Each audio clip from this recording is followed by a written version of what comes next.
Hey, everybody, welcome back to the Words of Life channel. I am Adam Kitt, your host and hardworking Bible student. Yesterday was a big flop. We ended up we knew we were traveling, and I assumed I would have time to just hop on my laptop and try to get my daily recording and reading done for myself and for you. And it didn't happen. We ended up being on the road all day and just got waylaid by various things. And so I am catching up today.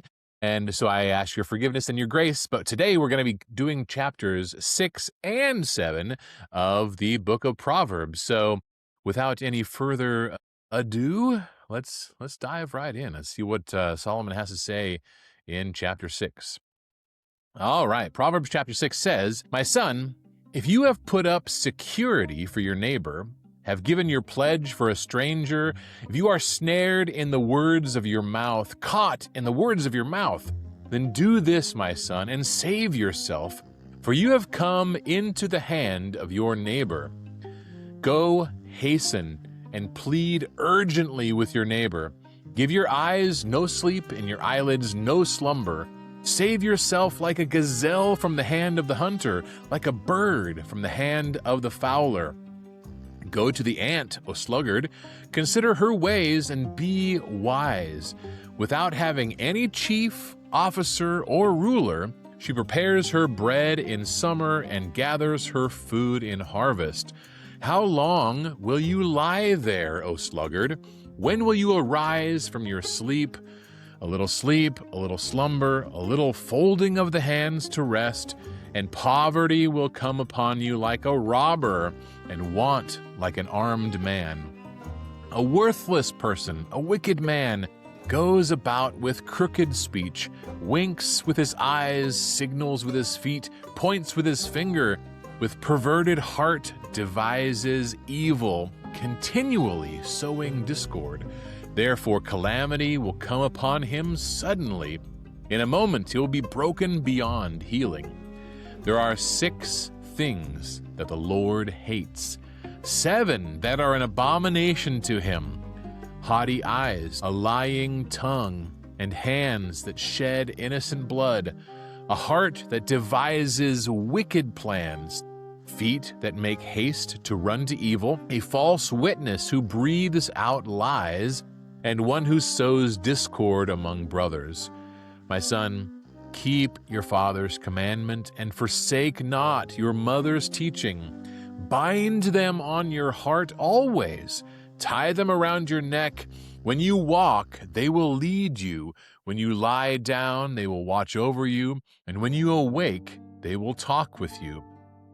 For the commandment is a lamp, and the teaching a light, and the reproofs of discipline are the way of life, to preserve you from the evil woman, from the smooth tongue of the adulteress. Do not desire her beauty in your heart, and do not let her capture you with her eyelashes. For the price of a prostitute is only a loaf of bread, but a married woman hunts down a precious life. Can a man carry fire next to his chest, and his clothes not be burned? Or can one walk on hot coals and his feet not be scorched? So is he who goes into his neighbor's wife. None who touches her will go unpunished. People do not despise a thief if he steals to satisfy his appetite when he is hungry. But if he is caught, he will pay 7-fold. He will give all the goods of his house. He who commits adultery lacks sense. He who does it destroys himself. He will get wounds and dishonor, and his disgrace will not be wiped away. For jealousy makes a man furious, and he will not spare when he takes revenge. He will accept no compensation. He will refuse, though you multiply gifts." All right, so Proverbs 6 here has a lot chalked into it. And you might wonder, man, it seems like Solomon is repeating himself a few times. But you have to remember, this collection of Proverbs is probably collected over a long period of time, and is probably things that Solomon found himself reteaching to his children as time went on. I mean, how many of us as parents have taught our kids the same lesson time and time again, not necessarily one right after the other, but 1 year here or a few months down the road, you may have to repeat yourself so that they understand, and you have to reiterate what's important. And that's exactly what Solomon is doing here, and doing it in different ways. We have a different version of a lot of the different things here. But I really like what he talks about in terms of being financially and fiscally prudent, not giving up, putting security for your neighbor because, listen, you've basically obligated yourself to something that you have no control over. And it talks about being lazy, being a hard worker and being diligent, all things that are super prudent in this life to have us have successful, unburdened lives, burdened with things that can affect us in negative ways. And it says a lot of course, a little more reiteration about staying away from this seductress women, especially for men. This is a big thing. We talked about the three categories of sin as the Bible kind of unfolds it for us: the pride of life, and the lust of the eyes, and the lust of the flesh. Well, sexual sin kind of hits on all three of those. That's why it's such a big issue for a lot of people, especially men. We're driven by the visual things, and when a woman is intentionally trying to attract the attention of a man, it's hard to resist. And so we as men need to make sure that we are strong and are keeping all of our interests at home where they belong. All right. So that is Proverbs chapter 6. There's a lot in there. And be wary about that guy who needs to take revenge out on you, because you don't want that at all. All right, Proverbs chapter 7. My son, keep my words and treasure up my commandments with you. Keep my commandments and live. Keep my teaching as the apple of your eye. Bind them on your fingers. Write them on the tablet of your heart. Say to wisdom, you are my sister, and call insight your intimate friend, to keep you from the forbidden woman, from the adulteress with her smooth words.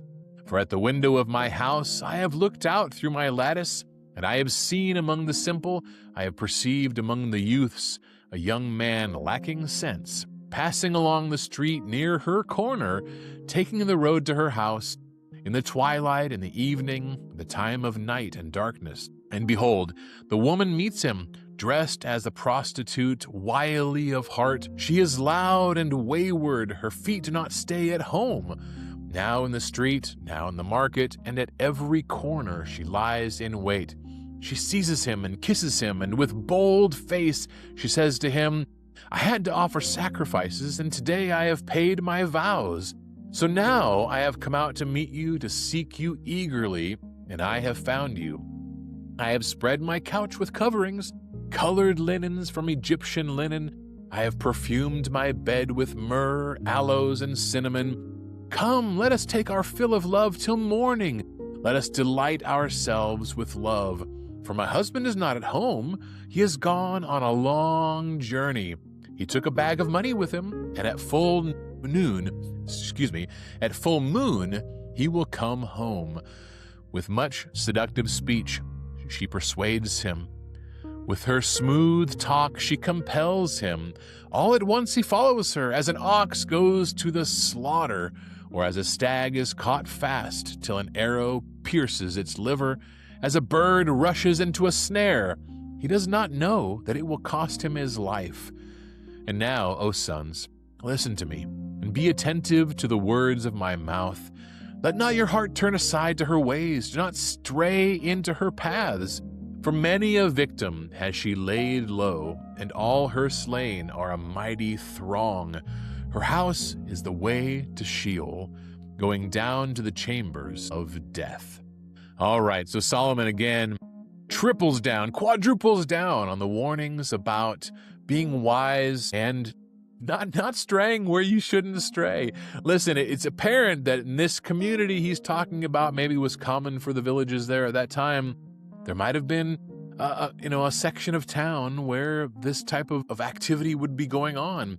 And if you're going to that part of town, more than likely you're going to get seduced and going to get drawn away and going to have opportunities for you to stray and do things you shouldn't be doing. Listen, there's a lot of colorful language in here, but it's clear that this character in this proverb, was intent on finding herself a man and having some mischief and, all those things. They might sound exciting, like some sort of a grand, crazy little adventure.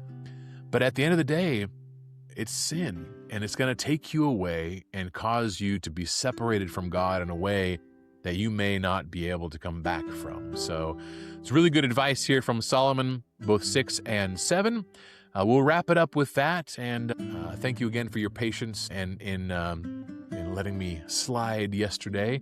But I appreciate all of you paying attention and just the opportunity I have to come and share the gospel and the Bible with you all. So with that is said, we will pick it up tomorrow with chapter 8, and hopefully keep on track this week as we finish the book of Proverbs together this month. All right, may God bless you, and we'll see you next time.